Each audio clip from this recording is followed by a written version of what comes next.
This is my 202 engine block that I'm doing up for my EH Holden. I've been wanting to do this video for a fair few months, but I just haven't had the time.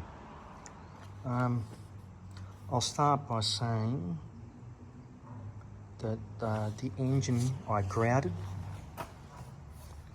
has been concreted.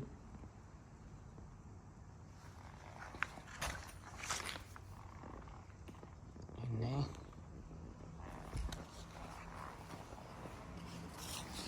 The back.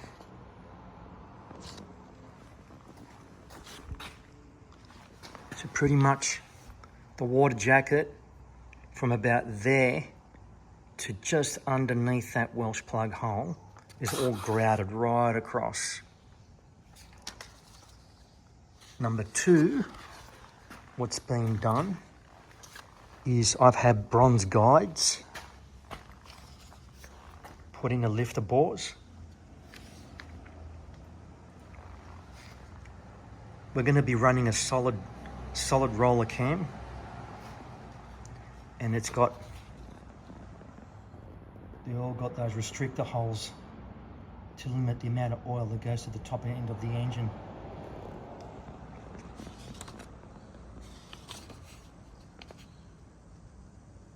Number three, the cam, we're running small block Chev cam bearings. We're running a thicker camshaft made of steel, and the reason being is standard diameter Holden camshafts, what happens to them under high stress? Number one cylinder will be timed correctly, but what happens when you're on number 6? The cam timing actually will retard to a degree, or I don't know how much, but it's been known for that to happen. What happens? You get the camshaft gets a torsion effect. The camshaft twists. So as we go down the cylinders, the cam timing's perfect up here, but by the time it gets down here, it's actually out a couple of degrees. So that's why we're running a thicker camshaft with small block Chev bearings. Now I'm just gonna turn this engine over.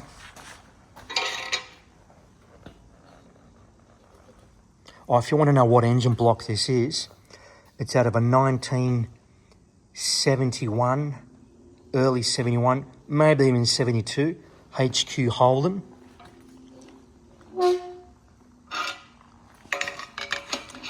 And it's got a neoprene. Those early blocks had a neoprene rear main seal.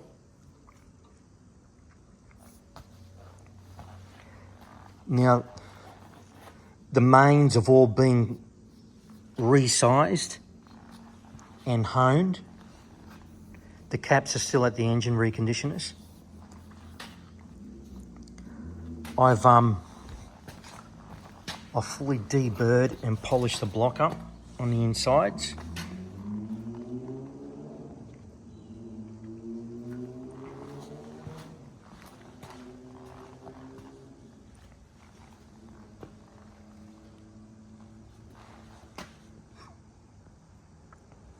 Oh, I forgot to mention,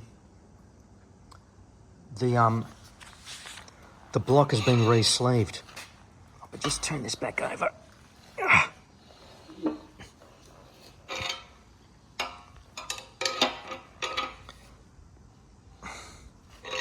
The block has been re-sleeved, and it's going to be bored. The engine will be bored out back to factory 202.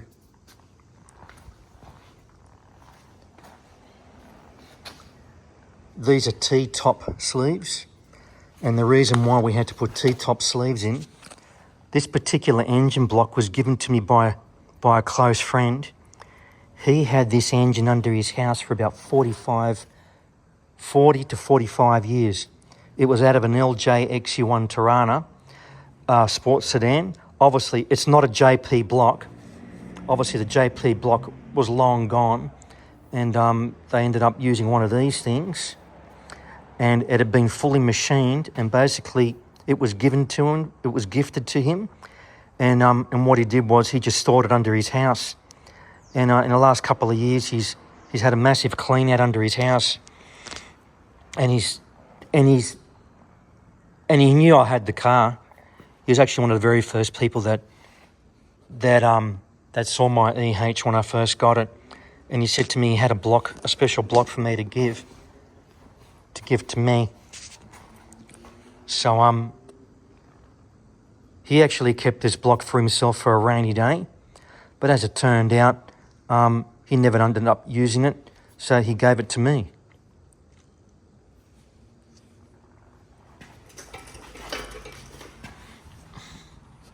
I deburred all in here and I polished it all up. What did I do here? I've cleaned and deburred the oil gallery. We're not running the genuine oil pump. We're going to run an external pump, and we're going to make this engine a dry sump. Is that how you say it? We're running a dry sump. We're running an external canister in the engine bay, and we're running I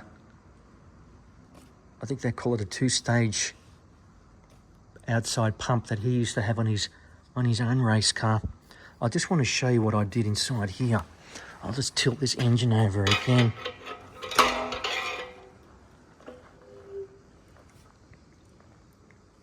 I've looked at a couple of other YouTube videos.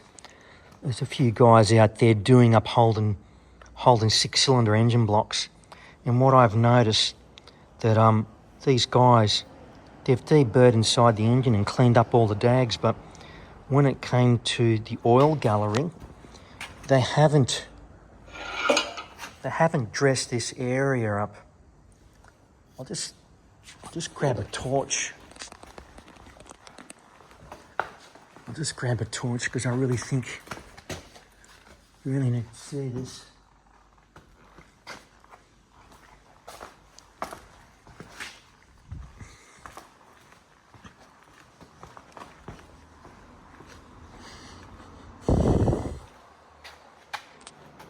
Now, can you see how I've cleaned that up? I made it all nice. That's what it used to look like. And it was actually that size. So when we're running a dry sump on this engine, basically that gets blanked off.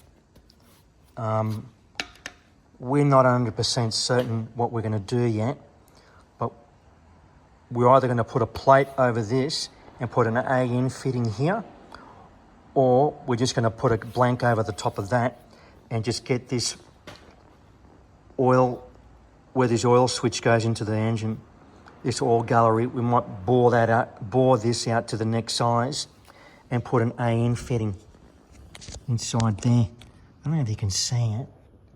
I've actually can't see it. I've actually started deburring inside that hole.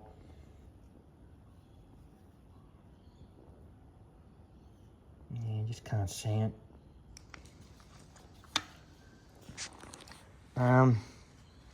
What else can I tell you about this engine?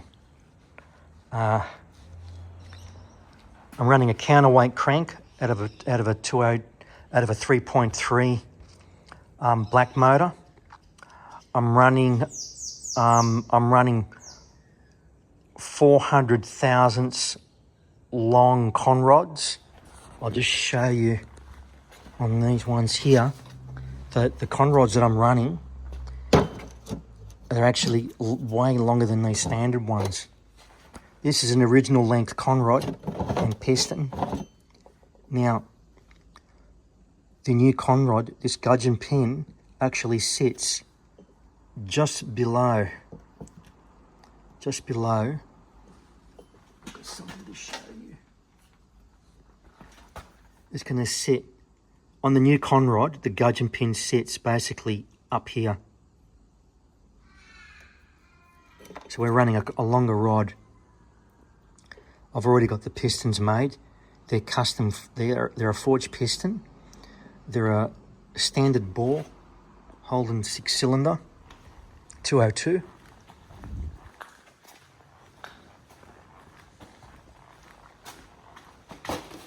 I'm just going to get a rag. Where's my rags? Here.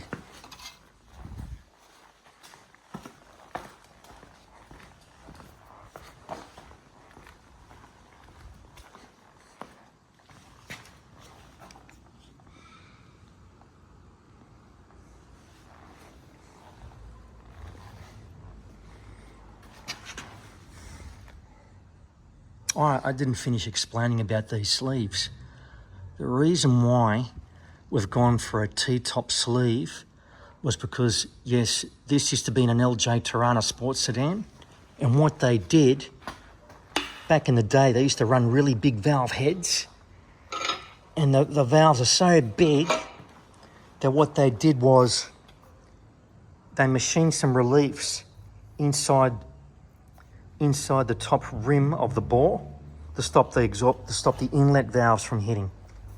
But we're not running an iron head on this. We're running something pretty special. When I get this engine back, I'll do another video showing the cylinder head. Yeah. Okay. It's my first video for YouTube in a number of years. A lot of things have been happening in my workshop. Very busy. My workshop bird, she passed away three and a half weeks ago, so that's really made me very, very, very sad.